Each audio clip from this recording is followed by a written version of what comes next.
Parce que plutôt que de se concentrer sur Spider-Man et son combat sans relâche contre le bouffon vert, le film s'intéresse finalement bien plus à Peter Parker lui-même. Le principal enjeu ici, c'est avant tout de savoir comment il va réussir à assumer ses nouveaux pouvoirs et les responsabilités qui vont avec. Ce sont essentiellement les répercussions de son job de héros sur sa vraie vie que l'on suit dans ce film, et ce sont aussi ses relations avec les autres qui occupent une bonne partie de ses dialogues. Ça n'y paraît pas, mais en se concentrant ainsi sur Peter, le récit gagne en épaisseur et peut se permettre d'aborder de véritables thématiques déjà présentes dans la BD originelle, mais largement approfondie ici. Il ne vous aura pas échappé par exemple que le Spider-Man de Sam Raimi peut se voir un peu comme un long portrait du passage de l'enfance à l'adulte. C'est une analyse qui en est couramment faite et c'est bien normal puisque le film ne s'en cache pas spécialement. On peut même y trouver une métaphore à peine dissimulée du premier réveil à la sexualité et plus largement de la puberté. Change?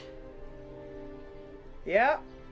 Big change. En cela, le film parle forcément très bien au public adolescent qui le découvre à l'époque, avec en plus un message absolument pas moralisateur, mais au contraire soucieux et bienveillant sur l'importance de faire les bons choix à ce stade de la vie alors qu'on s'apprête à basculer dans le monde des adultes. These are the years when a man changes into the man he's going to become the rest of his life. Just be careful who you change into.